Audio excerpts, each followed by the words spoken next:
Noticing changes. Sometimes changes are very hard to miss. Sometimes.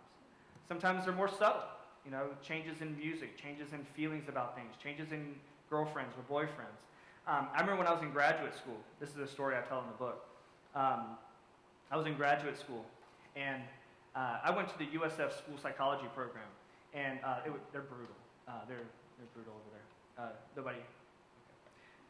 This is being recorded, I know, but I'm sure they won't watch it.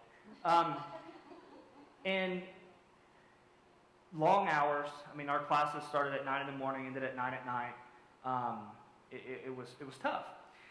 And I remember one night coming home. I was probably in my second year or so. I remember coming home, and at the time I had a stepdaughter who was about 15 years old. And I get home, and she has a chair. And I was thinking, what? This little cord is messing with me. And I was thinking, what in the world happened? What is her mom thinking? And the first thing that comes to my mind is, here I am in a program, and it won't be long before we're going to have some program get-together or something, and my professors are going to see that I have this stepdaughter with orange hair. It's going to ruin my career. That's in my mind.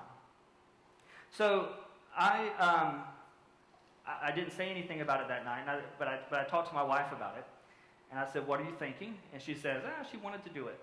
And I said, but what were you thinking? And she said, well, we figured we'd just go ahead and do it. And I said, okay.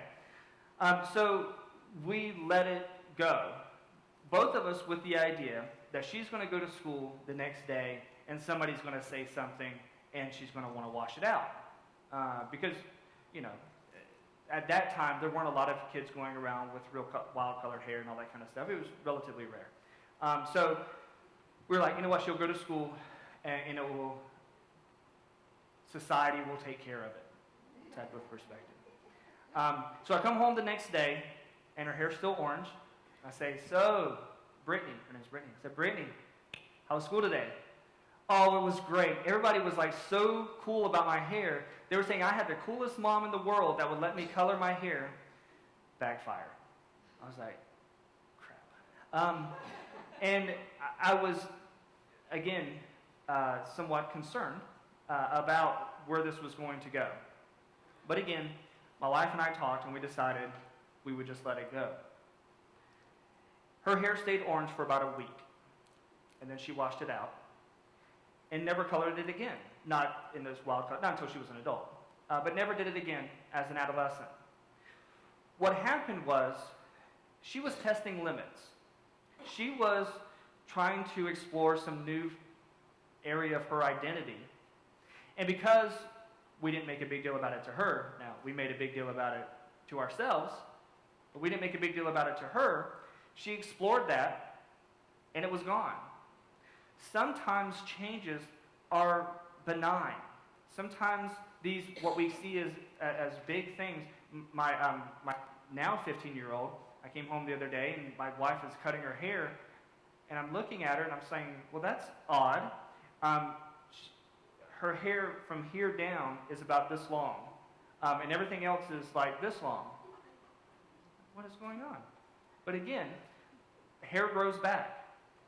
Hair color comes out. These are not things that we need to get all prickly about because they're going to change.